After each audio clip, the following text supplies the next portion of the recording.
Hi friends, I'm Tina. Welcome back to Whispering Cottage Home. Today, we're talking about one of the loveliest parts of English country decorating. Mixing florals, plaid, and old antiques in a way that feels cheerful, personal, and beautifully collected but never crowded. By the end of this video, you'll know how to choose a simple colour story, combine patterns of different sizes, arrange your favourite antiques, and give every treasured piece enough room to be noticed. These are practical home decor ideas you can use whether you're refreshing a whole living room or simply restyling one comfortable corner. Before we begin, I'd love to know, do you have an old chair, side table, quilt, or family treasure that you would never want to replace? Tell me about it in the comments.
The easiest way to build an English country living room is to begin with one floral fabric that makes you smile.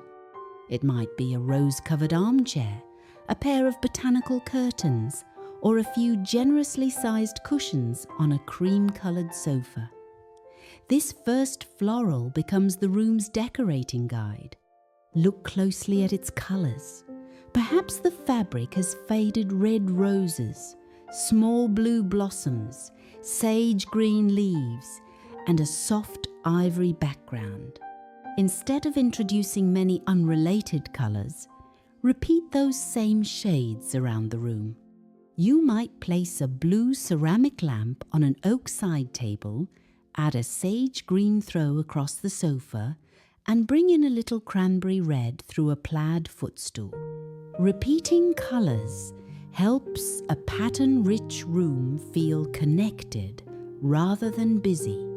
A practical action you can try today is to choose one favourite patterned item and write down its 3 most noticeable colours. Use the strongest colour in several places, then repeat the smaller accent colours only 2 or 3 times. This is a simple interior design principle, but it makes even affordable decorating ideas look thoughtful and complete. Once the room has a clear colour story, it becomes much easier to add another pattern.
Florals and plaid can live beautifully together when their sizes are different.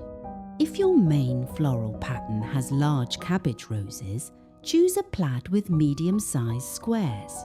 Then add a small-scale stripe, gingham, or tiny sprig pattern as the final layer.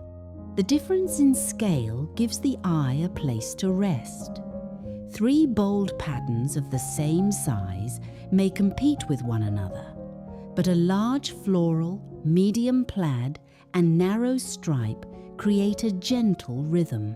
For example, picture a cream linen sofa with 2 large floral cushions. Beside it sits a traditional wingback chair upholstered in a muted green and blue plaid. A small striped lumber pillow connects the chair to the sofa without making the room feel overly matched. You can also use solid fabrics between patterns. A plain velvet cushion, a cream lampshade, or a soft wool throw gives the busier fabrics some breathing room. When you're testing patterns, Place the fabrics together from across the room, not just up close. If one pattern disappears completely or another seems to shout, adjust the balance. This method works especially well for anyone looking for cottage-style decorating ideas that feel colourful but still orderly. Now that the textiles are working together, we can bring in the antiques that give the room its heart.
English country rooms often feel as though they have grown naturally over many years.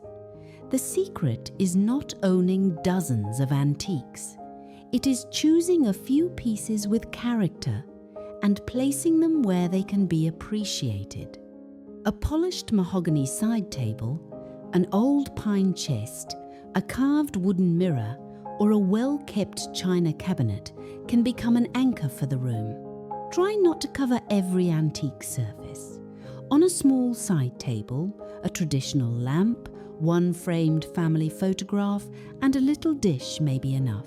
On a larger chest, you might arrange a stack of 3 old books, a small vase of garden flowers, and a brass-framed landscape print leaning against the wall. Grouping objects in small arrangements looks calmer than scattering single items everywhere. This is also a good time to look through your own cupboards. An old transferware bowl can hold reading glasses. A lidded wooden box can hide remote controls. A vintage tray can gather small objects on the coffee table. These pieces provide useful home organisation while still supporting the room's vintage home decor. I'd love to hear from you here. What is one antique or family heirloom you have found a practical use for in your home? Your idea may inspire someone else in our cottage community. After choosing the special pieces, the next step is arranging the furniture so the room still feels comfortable and open.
A beautiful living room should invite people to sit down, visit, read, and stay a while.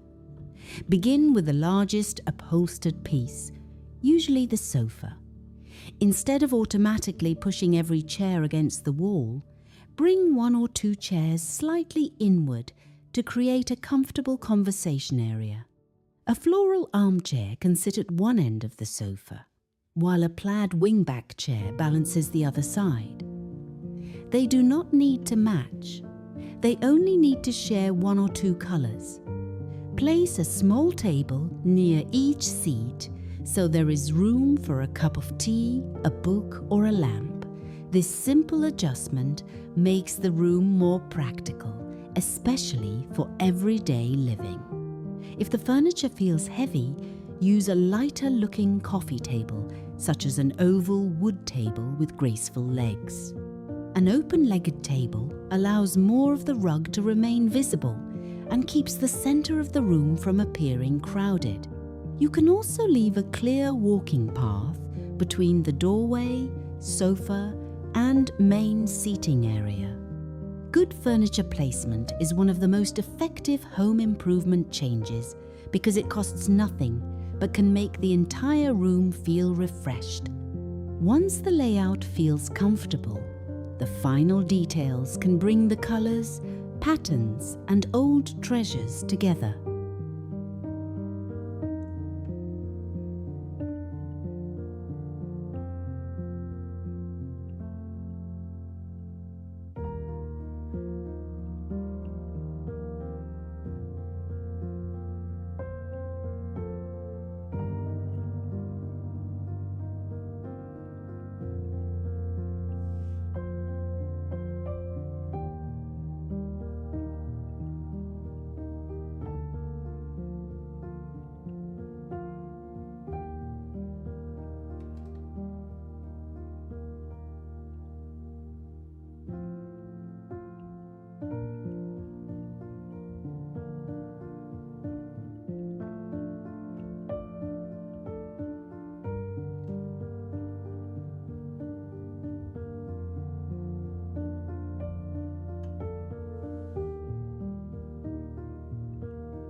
The final layer should make the room feel cared for rather than filled for the sake of filling it.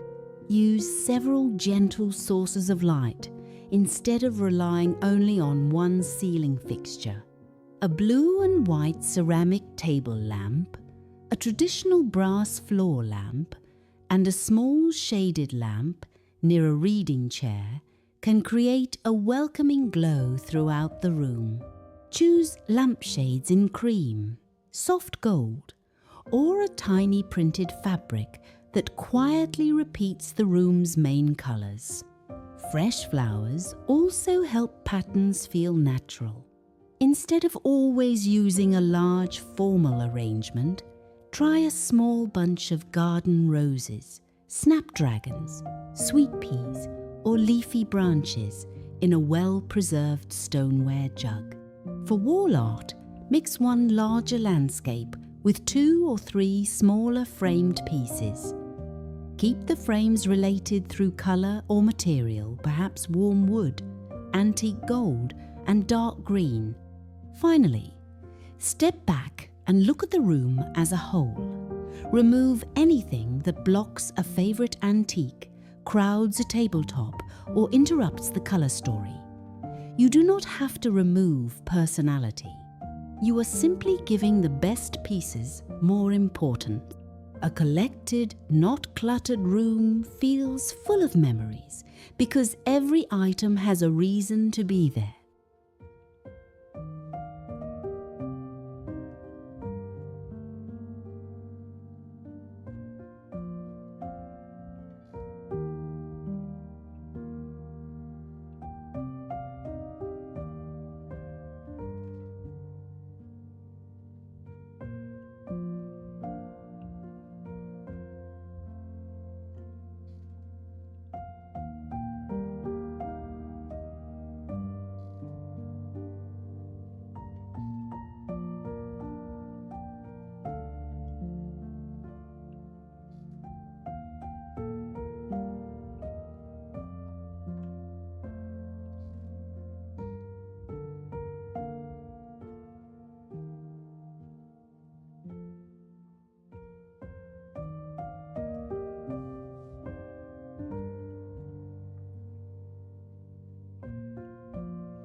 An English country living room does not need to be decorated all at once. Begin with one floral you love. Repeat its colours. Mix patterns in different sizes. Choose antiques with meaning. Arrange the furniture for real life and leave a little open space around your favourite treasures. The most beautiful cottage rooms are not perfect showrooms. They are comfortable homes that have been shaped by family, usefulness and time. Thank you for spending part of your day with me. Please give this video a like if it brought you a useful decorating idea. Subscribe to Whispering Cottage Home for more vintage farmhouse and cottage-style inspiration. And tell me in the comments which pattern you love most: floral, plaid, gingham, toile or stripe. Until next time, Take good care of yourself and your home.